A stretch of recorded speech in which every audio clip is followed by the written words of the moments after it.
There's an idea that all rock stars are secretly miserable creatures, haunted by their success, terrified of their fans, unable to sustain any long-term relationships. Not so, says Dave Grohl.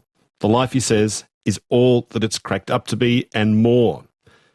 Dave Grohl has written a wonderful memoir that's just hit the top of the New York Times bestseller list.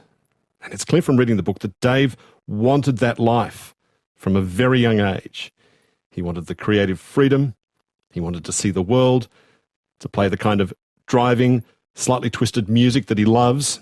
And if that meant sleeping in the van and dining on 7-Eleven food for the rest of his life, then so be it.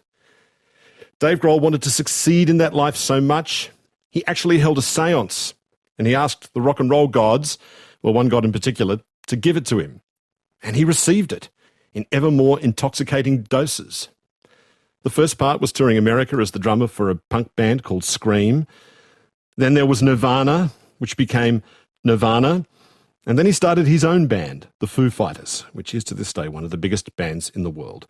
Dave's memoir is called The Storyteller. Hello, Dave, and welcome to you, sir. How are you doing? Thanks for having me. It's a pleasure, Dave. Was this your lockdown book? Were you going stir crazy, not being able to play live, and that's why you sat down to write this? Absolutely. You are 100% correct. Basically, yeah, I'd been offered a book deal, I think maybe 10 years ago. Someone approached me and asked if I would like to write a book. I knew that I would someday, but 10 years ago, I didn't necessarily feel like I had enough life in my back pocket to do that. So I waited. And last year, the Foo Fighters had just finished making a record. We had booked a world tour. It was our 25th anniversary. We were about to circle the planet, celebrating in every city from, Melbourne to Mississippi. And everything stopped and shut down. I was really scared of having nothing to do because I never had nothing to do. So the first thing I did was start an Instagram page, which is funny, something I'd never done before. And instead of just put up like pictures of myself in a bikini in the mirror, I thought I would just write short stories. Now, both of my parents were brilliant writers. My father was a speechwriter on Capitol Hill in Washington, D.C., and a journalist. And my mother was a creative writing teacher. So I've always had an appreciation for written and spoken word. So I was writing for this Instagram page. And once I realized we were going to be here a while, I thought, okay, maybe now's the time. And I started writing a collection of short stories that became the book. When you start to write stories like that, and when you write a memoir, I think there's always a moment when you realize you write something that you didn't really know was true before, and you look at it on the page and you go, holy crap, that's actually true. I didn't know that before. It sort of popped out of my head. And there it is on the page. Did you find that happen to you as you were writing this memoir? Absolutely, yeah. I mean, I was connecting a lot of dots. And it's one thing to sort of formulate these thoughts in your mind. It's another to sit down and write them out so that you can read them back. You get a lot more clarity in that way. And I made sort of emotional revelations while writing that really kind of blew me away.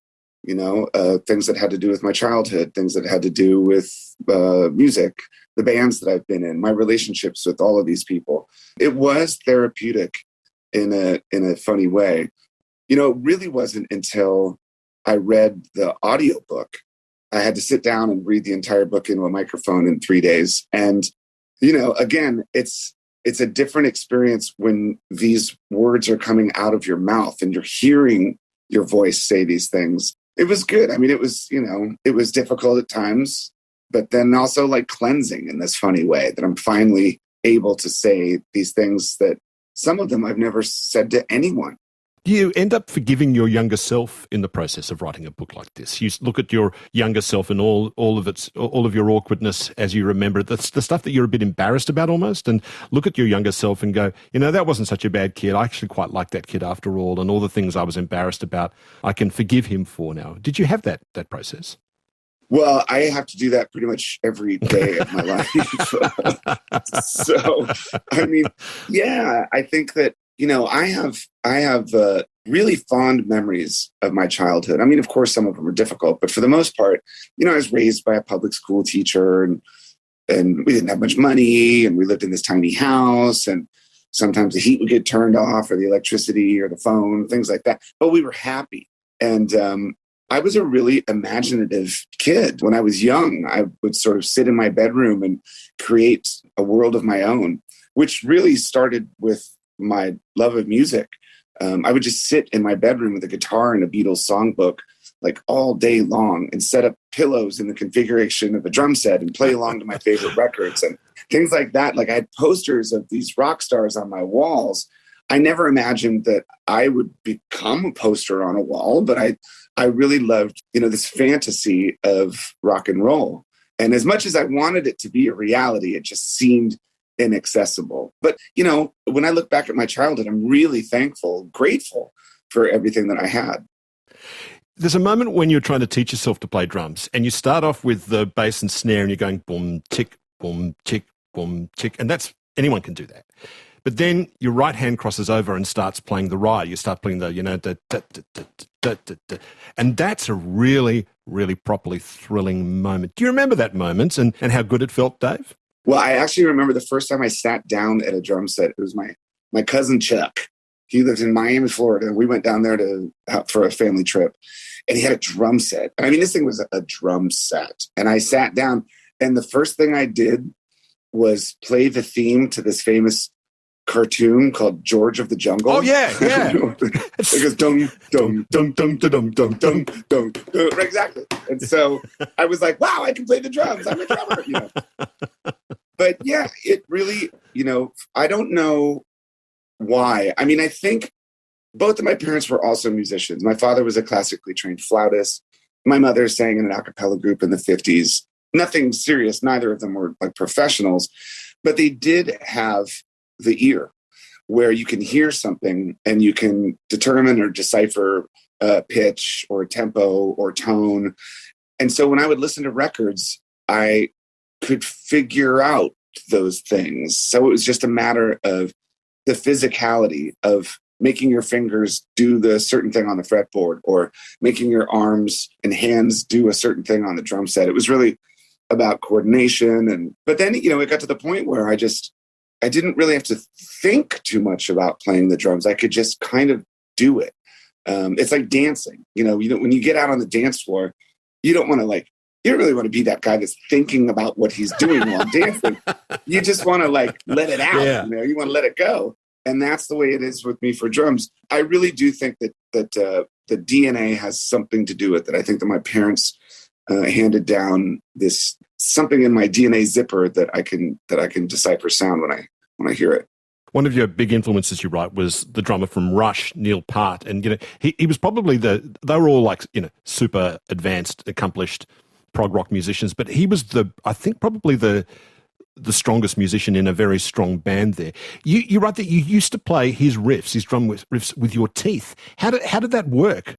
I don't know how I figured this out. I don't know. I just started kind of playing along to albums with my teeth, like my jaw kind of grinding back and forth. And I mean, I almost thought, well, everybody must play drums with their teeth. I mean, if I'm doing it, I can't be the first person to ever do this. And I remember going to the dentist once when I was maybe 10 or 11 years old. And as he was inspecting my mouth, he says, "Do you chew a lot of ice?" And I said, I don't think so. And he said, because your teeth have an unusual amount of deterioration. And it clicked. I was like, oh my God, I can play drums with my teeth. And I made him put his ear near my mouth and I played a Rush song. And he was just like, get the hell out of my office right now. Get out.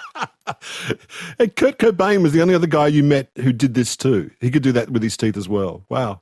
Yeah, well, now since writing the book, I've heard from a lot of musicians that they kind of do the same thing. So I thought that I was the weirdest person in the world because I could, play 2112 with my mouth. But apparently a lot of musicians do it. So every person has their own internal meter or internal clock, the way that they play. I mean, it's what musicians call feel. It's not something that you can learn, and each person's feel is a little bit different. I think that it has to do with some sort of internal rhythm, and that comes out in your playing and your teeth. I've got a theory about drummers and punk music. I mean, because you're a fan of Neil Peart, and so was actually David Lovering in the Pixies. He was a big fan of his as well. I wonder if the punk bands that really cut through are the ones who have drummers who can play like you, like him, and like David Lovering. This absolutely hard but super tight style of drumming that keeps the band all on the same page. You sort of gather up the whole band with that kind of style of drumming, and that gives the guitarist a lot of freedom to be much looser and slightly out of time and to bob and weave around it. I don't know. What do you think of that theory, Dave? Well, one of the reasons why I fell in love with Rush was it was the first time I listened to a band where the drums were in the forefront. It was almost like the drums were in the spotlight. And I think the reason why they were because his drumming was so musical. I mean, the way his parts and the things that he would play, it was lyrical, and his drumming was songwriting in itself. The composition of what he was playing was as important as any one of the guitar riffs or vocal melodies in every song. The flip side to that is a drummer that is just there in the engine room to lay down the backbeat, to lay it down just to push the song forward. I can appreciate both things. My favorite drummer of all time is the drummer of Led Zeppelin, John Bonham. And I think that he was both of those things. If you listen to a song like Kashmir by Led Zeppelin, I mean, that is a very, very straight ahead meat and potatoes backbeat. But the thing about it, it's his feel. It's where he lands his snare and where he lands his kick drum. And it's almost like his internal rhythm.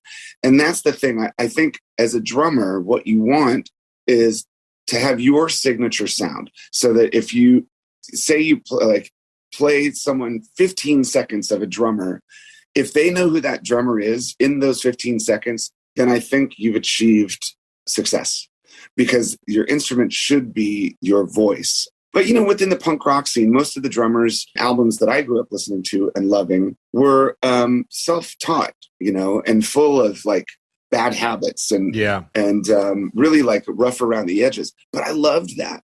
I loved that it wasn't perfect. I loved that it was raw.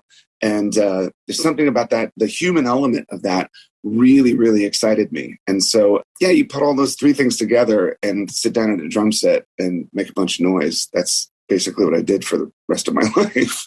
So when you were little, you were listening to a lot of Led Zeppelin and AC/DC and bands like that. But tell me how you were introduced to punk rock by your cousin Tracy at the age of 13.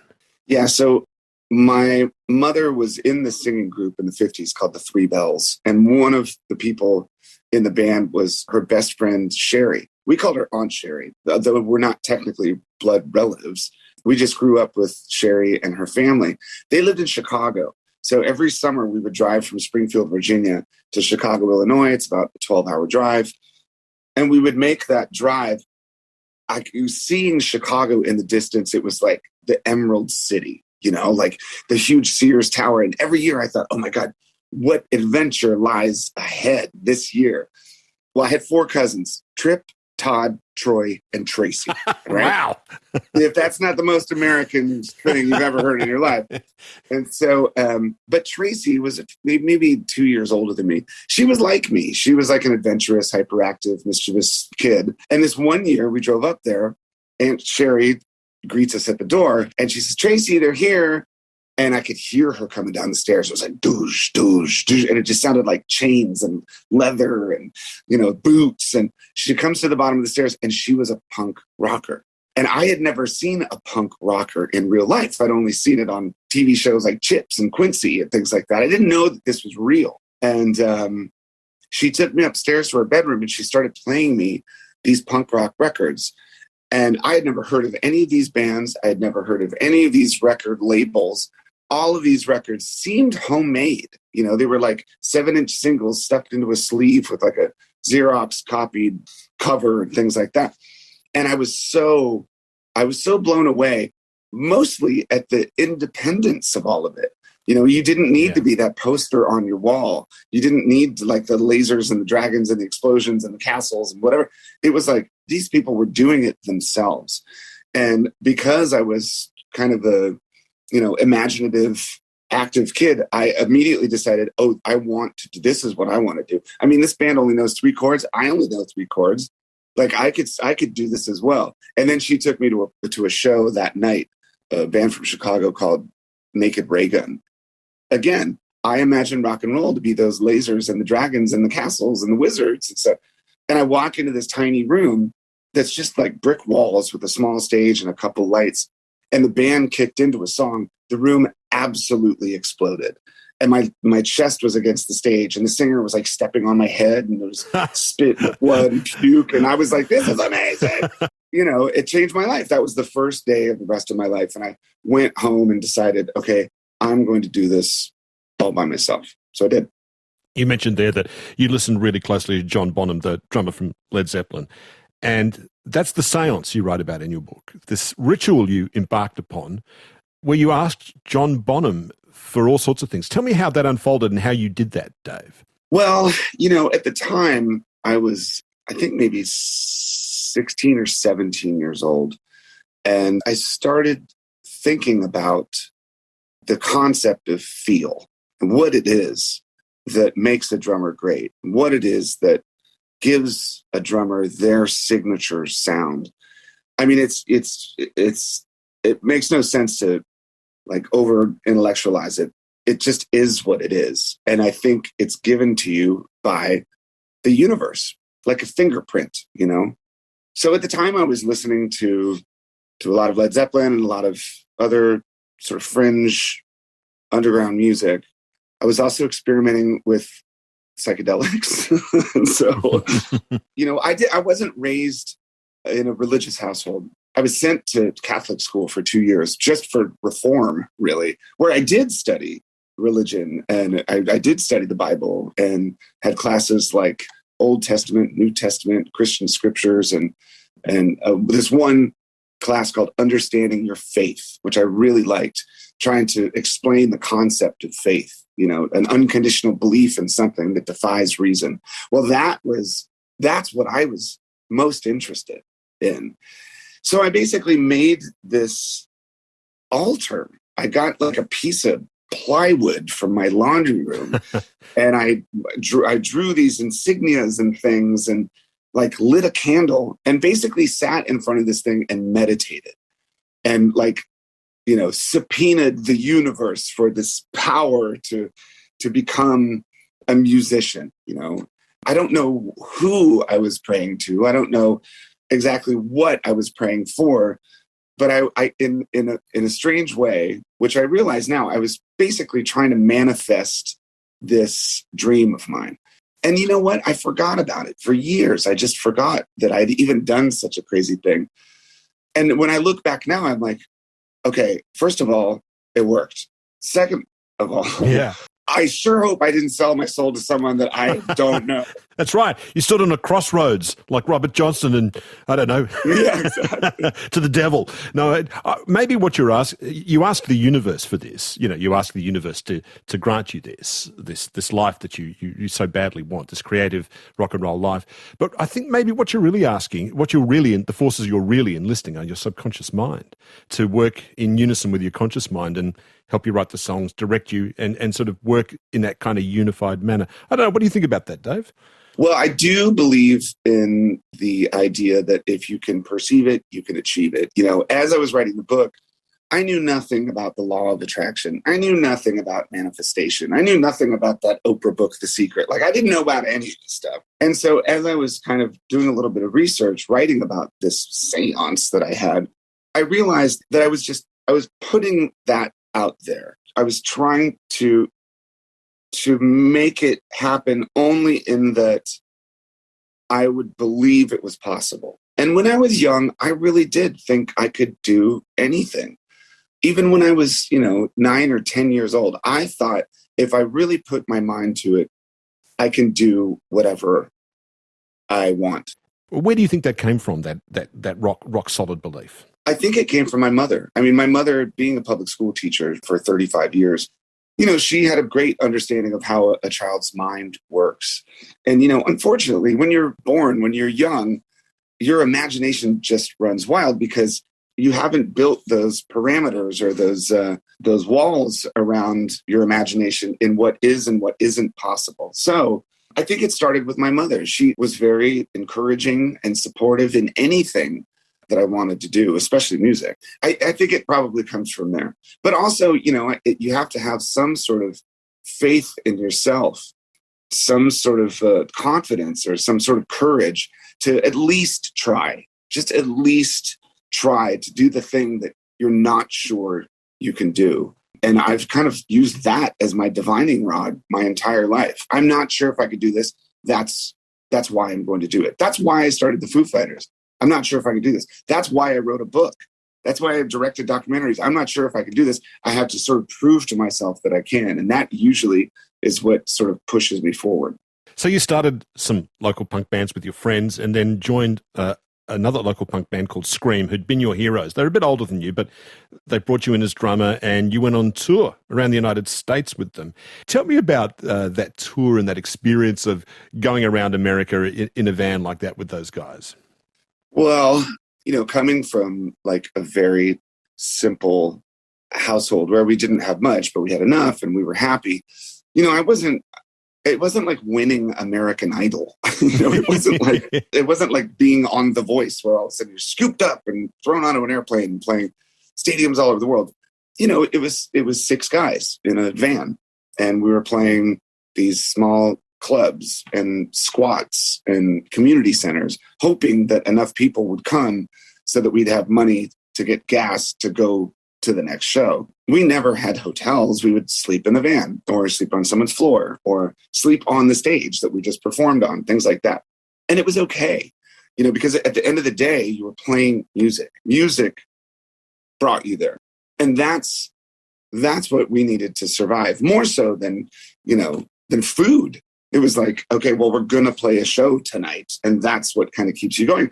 And so at 18 years old, standing with my feet in the sand, looking out at the Pacific Ocean, like I had crossed the entire country just playing music. That to me was my life's greatest achievement at that point. I didn't know how I was going to get home, but, I felt like, okay, music brought me here. The love of my life, music, got me so that I'm looking out at the Pacific Ocean. There's like nude yoga going on and hippie drum circles or whatever. But I was like, I made it here. This is amazing. And I think that, you kind of forgive all of the struggle that you would go through every single day because you were free and it was music that brought you there.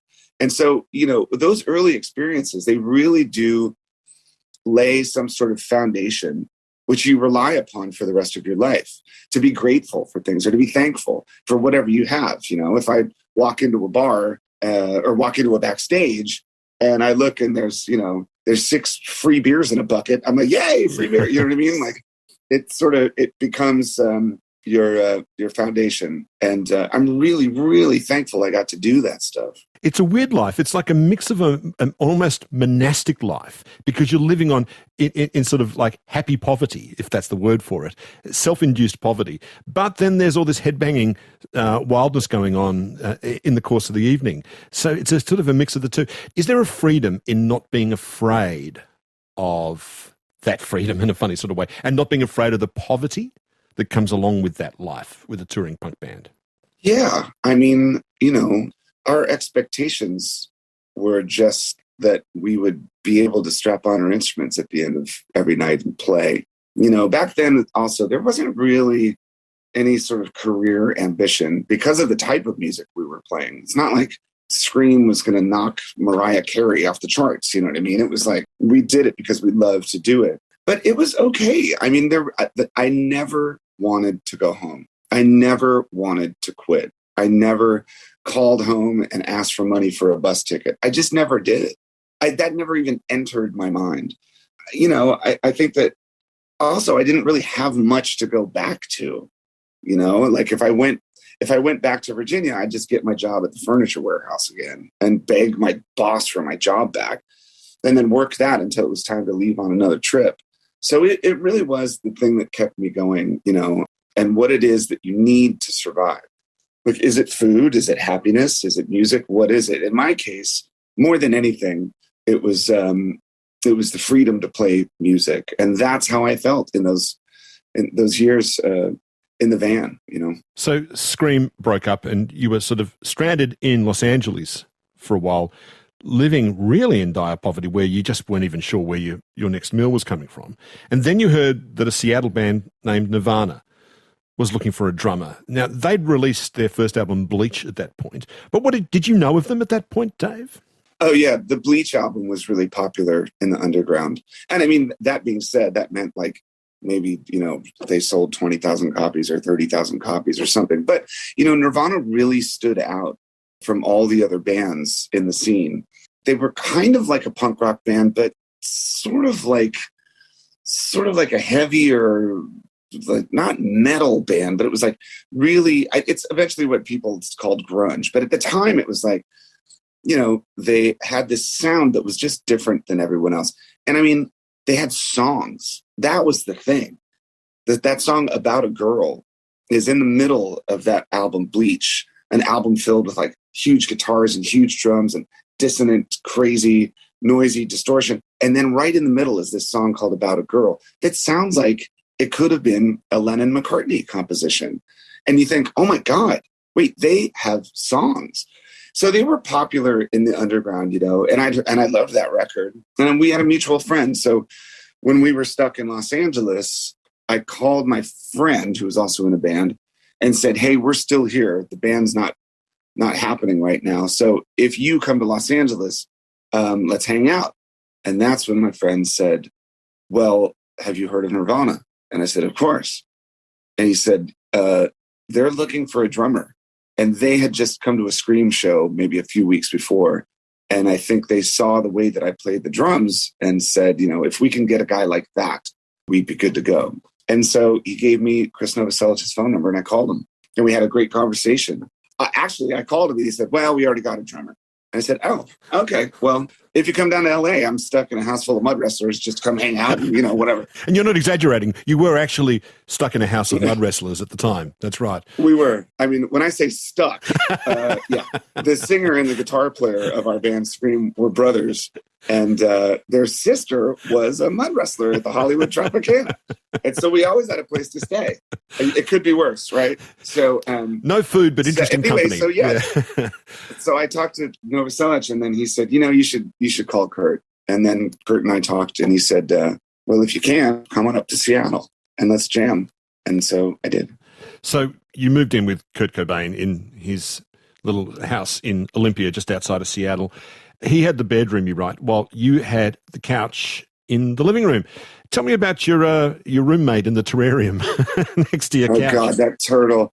Listen, I am an animal lover, but damn that turtle, man. That thing every night would just like bang its head against the glass as I'm trying to sleep on the couch. And it was just like boom, boom, boom, boom, all night long, boom, boom, boom. And most people would like go running and screaming with their tail between their legs to the bus station to go home.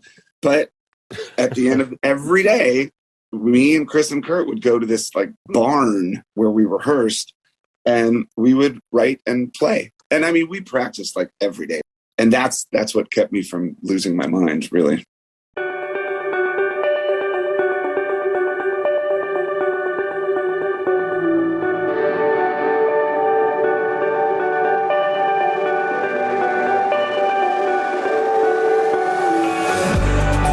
This is Conversations with Richard Fidler, podcast, broadcast, and online.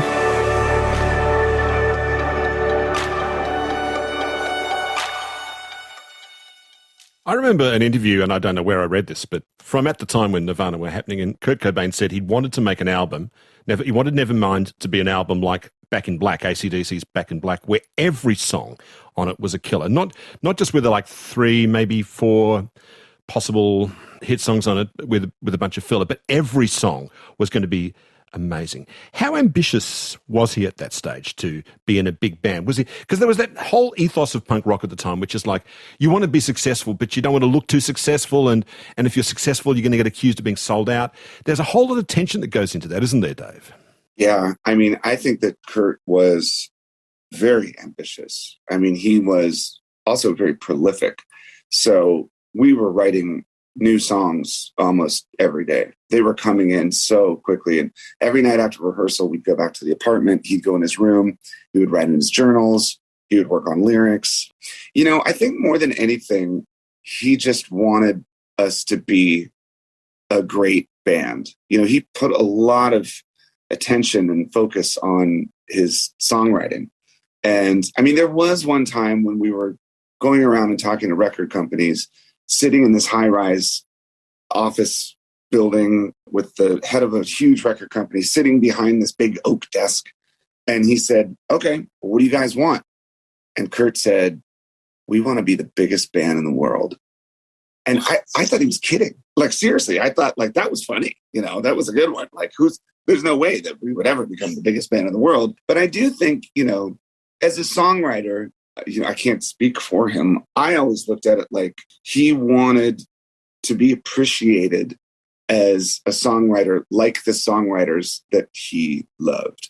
And when we first started touring for that record, it was back of the van, and it was the small clubs, and loading the gear on stage and stuff. I don't think anybody really expected the band to wind up going in the places that we went. I didn't think anyone thought we were going to be a huge band, but we did work, and we worked for a reason, because we wanted to be good. We wanted to be a good band. We wanted to play good shows. And it is difficult when you're raised in that kind of ethically suffocating punk rock scene where you're conditioned to reject conformity and any sort of corporate influence. You know, when we signed to a major label, we were basically following in the footsteps of our heroes, Sonic Youth, a band that, you know, was a legendary band of integrity. We thought, okay, well, if they signed to this label, then that's a safe place. We can do that. But then, you know, once you start selling millions of records and millions of people start singing your songs, you wind up in this conflicted place where you're no longer one of us in the underground. You're one of them in the mainstream. And it can be really challenging. It can be really difficult to navigate that and try to justify it or come to terms with it. I think Nirvana really struggled with that. Although, you know, to me, I look at it like, you know what our biggest problem was? Kurt's songs were so good that millions of people wanted to sing along. I remember when I saw the film clip to Smells Like Teen Spirit for the first time. And I don't know if this is hindsight intruding on this, but it felt at that time you were killing off. The era of big hair metal bands had just gone on for far too long. It had become too ridiculous. It sort of burnt out like glam rock. And then suddenly there's these three guys who actually look like their audience. You know, you're not dressed up. Kurt's wearing a cardigan in a lot of those film clips, and it Smells Like Teen Spirit. You know, you look like normal. You look like, you know, the people we knew at the time. Do you remember where you were when you saw that go on MTV for the first time, Dave? The film clip of Smells Like Teen Spirit. I do, actually. We were on tour in Pennsylvania, and Kurt and I used to share a room. I could picture the room in my mind as I'm talking about it right now. So there were these two twin beds, and there was a TV in the corner, this old television. And we knew that the video was going to be on that night. I think it was like a Sunday night. There was some show on MTV. I think it was 120 Minutes, where they showed all the kind of college rock or alternative bands. And we just sat there waiting for it to come on. And it was like, okay, there's a Morrissey video, and then there's a Cure video, and then there's a Husker Du video. And then they're like, up next, the new video by Nirvana. And I mean, it was strange. It just seemed surreal to see yourself on television. I don't think it really sunk in for a while, but I do remember like everyone picking up the phone, calling room to room, like, it's on, the video's on. It was exciting. You know, and we were young. I mean, 21 or 22 years old.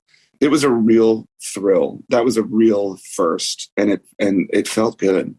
Then, of course, once you become that successful, and there's this whole new audience coming to your shows, some of those guys in the crowd, you're right, were those football buffheads who'd been just hideous in high school, you know, who'd beaten you up or Kurt up, and there they are, getting right into your music. How much did you hate that, Dave?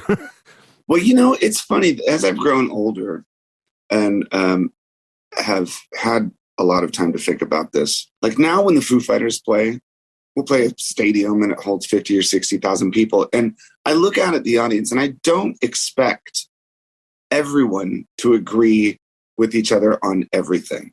I look out and I see different walks of life and different races and different religions, but everyone comes together in that moment to sing the chorus of a song. So if it's My Hero or Best of You or Everlong, whatever it is, seeing that many people come together and sing in chorus, to me, it's beautiful because there are so few things in life that will unify people from different walks of life like music can. With Nirvana, when we went from being in the underground scene to becoming this sort of mainstream band, and I don't want to say that like we turned into a mainstream band, they just put our band into the mainstream. You know, you can look at it one or two ways. You can either look at your audience and say, I don't want you. Or you can have some sort of hope that maybe you'll open their mind. Maybe your message or your lyrics or your songs can open up a new sensitivity or understanding in someone that might not have that otherwise. So it really is an opportunity to not only bring people together, but maybe change them. Maybe in the lyrics that you write, they'll find a new understanding of themselves. So it's a hard one to figure out. It's a tough nut to crack. But I'm more of a hopeful person in that, like, I hope that my music brings some sort of like hope and joy and positivity into someone's life, you know. I remember you came to Australia on tour in early 1992, just as that giant kind of rocket explosion underneath you was happening, just as Nirvana was really coming into gear, and you were booked into plenty small to medium-sized venues around Australia while you were rapidly on your way to becoming the biggest band in the world. What's your memory of that tour in Australia at the time? Were we nice, Dave, or were we terrifying at the time? Oh, no, it was, I mean, you have to understand that trip, we did a 6 or 7 week tour of America. And it was it was like 6 days on, 1 day off, 6 days on, 1 day off. Then we had 1 day off and went to Europe and did 6 days on, 1 day off, 6 for another 6 weeks. Came home from that and we were just broken, man. We were so exhausted. And then our next trip was Australia and Japan. It seemed like going to another planet. It just seemed so totally unbelievable that, again, music would take us to a place that's halfway around the world. And I remember I fell in love with Australia. I mean, most Australians know how much the Foo Fighters love Australia, but that was my first trip down there. And, I thought it was paradise. We made great lifelong friends. We played some really hot shows. And I decided then that it would be somewhere I would want to return to for the rest of my life. But yeah, those shows were nuts, man. I mean, I think we played the first big day out. Yeah, that's right. Yeah. So, I mean, it just all seemed like a dream. It was happening so quickly. And every day there was something new. And you just thought, God, I can't believe this is happening. This is so weird. There's a really amazing part in your book where you talk about how a friend invited you over to a house in Los Angeles for a swim, and it happened to be the house that Roman Polanski and Sharon Tate had once lived in, that she had been murdered in. And this is when Nine Inch Nails were recording one of their albums there. And, that sort of brings into focus the scene in the early 90s at the time, which was, for all that apparent negativity, there was a lot of positivity around punk initially, the DIY ethos, anti-apathy ideology, anti-sexism, anti-racism and all that. Nine Inch Nails were in a darker place than that kind of positive energy. What did you think about that? And you can love that music but not be that person. Is that what you were thinking as you were watching that scene unfold? Yeah, well, first of all, I was a huge fan of Nine Inch Nails. Oh, yeah. I love Nine Inch Nails. And I don't think you have to necessarily mirror the aesthetic of the band that you love, but I do think that you listen to that music for a reason. There's something about a band like Nine Inch Nails that you listen to connect with that darker side of yourself, or to maybe help heal it, or just to feel understood. So yeah, I mean, just as when I was a kid, I was like on my bedroom floor listening to Beatles records, and like there's a lot of them they're sunny and they're beautiful and they're fun. But at the same time, you know, I could turn around and listen to like some crazy like black metal record that was just like dissonant doom. And I connected to that in some way too. But also I think with songwriting, if it's coming from a real place, then there is this purity and honesty in what you do. And I think with Trent's brilliant, and he's a great guy. I've gotten to record with him, and he's awesome. But I do think his personality comes out in that music. And I'm sure that he needs that music to, you know, maybe heal or soothe that part of him that feels the pain or the darkness, whatever it is.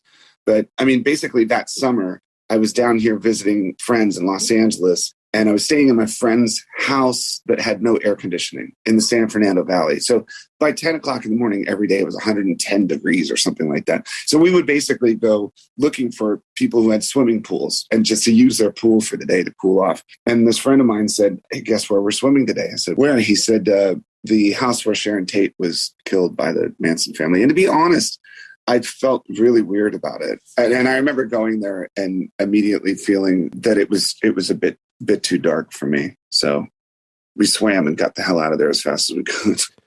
You write how when you discovered indirectly that Kurt Cobain had been using heroin, how distressed you were and bewildered you were by his need to take it. And after he took his own life in April 1994, you thought about leaving music altogether. Why did you feel like leaving music altogether after that? Well, I mean, you know, when the band ended and Kurt died, it was traumatic. You know, it was really difficult. I mean, our whole world was just turned upside down. And, you know, my relationship with Nirvana was musical. And so when that was sort of like taken away, it was hard for me to listen to any music. And that was the first time in my life I'd ever felt like that. You know, I put the instruments away and I turned the radio off because it just kind of hurt too much to listen to someone else sing about their joy or their pain and I was lost, you know, I was kind of numb. I didn't know what to do. I didn't want to sit back down on a drum stool because I would always imagine Kurt and Chris standing in front of me. And I was afraid of getting stuck in that kind of quicksand, you know? So I kind of took a soul searching trip and eventually realized that music was the thing that was going to heal me, as it always had. And that I needed to go home and get back to work. So I started the Foo Fighters.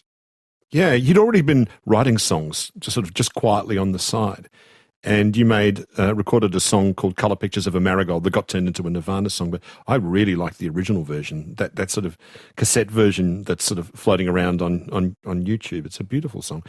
When you start to write a song, when you're building it up from scratch, Dave, where do you start? Do you start with a lyric or is there a riff? And then how do the other components of the song come in? And I'm asking that because I know on that first Foo Fighters album, you played all the instruments and layered them one on top of another. How do you like to build up a song when you're doing that? Well, it kind of depends. I mean, they're all sort of different. Sometimes they start with a lyric. Sometimes they start with a melody. Sometimes they start with a rhythm. It's just a matter of letting it happen when it's time for it to happen, you know. And is that in your ear before you sit down with the guitar, or do you sit down with the guitar and then it comes up? Well, you know, fortunately, I have no idea what I'm doing. I never really took lessons to play. So most of the chords and the things that I'm playing, I don't even know what they're called. I know the basic chords, but I try to come up with interesting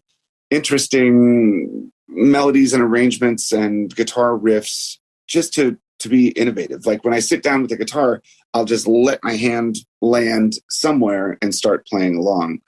Yeah, I don't know. I mean, I think because I don't know what's right or wrong in sound or in songwriting, that there is no right and wrong. So it's just kind of anything goes, you know.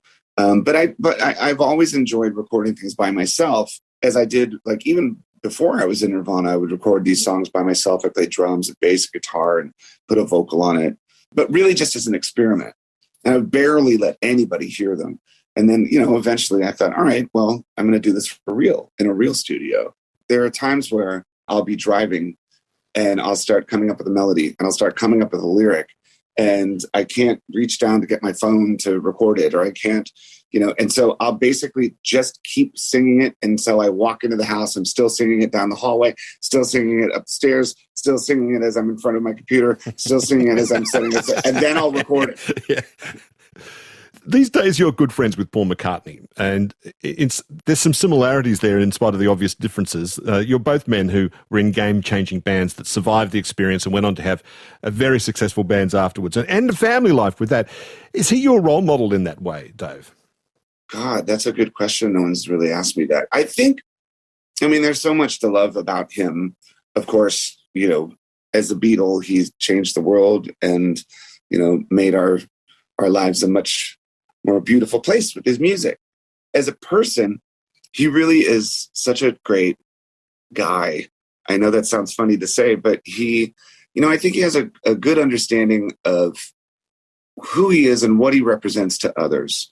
And more than anything, I think that, he just wants to be a human being and play music and spread the joy and spread the love. When I look at him, the one thing that I really look up to the most is his energy and his passion and joy for playing music. He'll do an hour and a half long sound check and he'll walk off stage, have something to eat, get up on stage for 3.5 hours, play songs that change the world, walk off stage, and then hang out and be the last one on the dance floor every night. It's unbelievable. Wow. I'm telling you, man, this guy, and beyond that, he really is such a sweet friend. And it's funny when that comes out of my mouth. It's just so hard to imagine that it's true, but I'm sure he really is.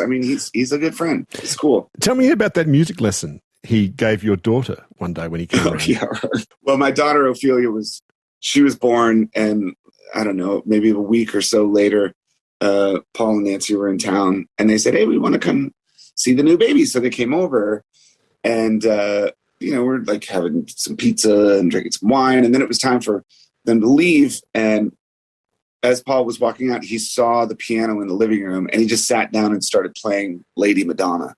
And, it just blows your mind. It's happening right there in your living room. But my daughter, Harper, who I think was maybe 4 or 5 years old at the time, she went into the kitchen and grabbed a coffee mug, put some change in it, and put it on top of the piano like a tip jar. Because he needs the money, he needs a bit of encouragement. We thought it was so funny. And then she sat down next to him at the piano, and he showed her how to play. And the two of them kind of sat and wrote a song together. And it was unbelievable. Full circle moments, they don't get any better than that. Did your daughter learn the lesson? She did. The next morning I woke up and I heard her playing that same melody in the living room. So yeah, and then she became a drummer. Really? What did you say when she said, "Dad, I want to be a drummer"? Did you say, "Are you crazy? Go to college, get an education"? No, I was like, first of all, that's that is an entry level mailroom position. Are you sure that's where you want to start? And I had never took lessons to play the drums, so I didn't know how to give them. So I sat her down, told her, "Okay, your right foot goes here, left foot goes here, the stick goes here, do this, this, this."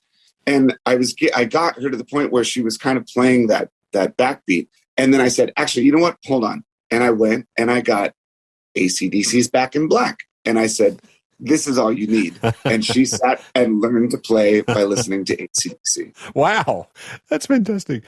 There's a moment in your book where you write about when you were in Chicago playing at a baseball stadium, Chicago's Wrigley Field Stadium.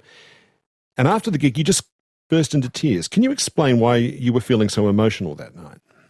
Well, I think that night it was emotional for more than a few reasons. One, it was my mother's birthday. Two, I had a broken leg and I'd been on tour for 65 shows in this ridiculous throne contraption with I couldn't even walk. I mean, the people would basically like pick me up, put me in the throne. I'd play for 2.5 hours. Then they'd pick me up and carry me backstage for months. I mean, it was 3 or 4 months of that, but also playing this stadium right across the street from where I saw my first concert. That little corner bar called the Cubby Bear was literally a crosswalk away from this stadium that we were now headlining. And I think it all just kind of hit me because, I never imagined that I would be here. And all of the people that helped kind of carry me across that crosswalk from one side of the street to the other, my mother, my friends, my band members, the audience, it all kind of like hit me in that moment. And I was just very grateful, And then I went backstage and sat in a chair for another 6 hours. So it was like you went all the way around the world to cross the street. Yeah, that was actually a revelation I made while writing the book, where I kind of, it was like a metaphorical journey from one side of the street to the next. We'd all crossed the street together, and it kind of all pulled it together full circle right there. The ghost of John Bonham has some seriously magical powers, Dave. Congratulations. It's been lovely talking with you, and congratulations on your book. Thank you so much for spending the time to talk today. Thanks for having me. I can't wait to come down and see you guys. Dave Grohl's memoir is called The Storyteller. abc.net.au/conversations is our website. I'm Richard Fidler. Thanks for listening. For more like this, hit subscribe or check out the ABC Listen app for podcasts ad-free.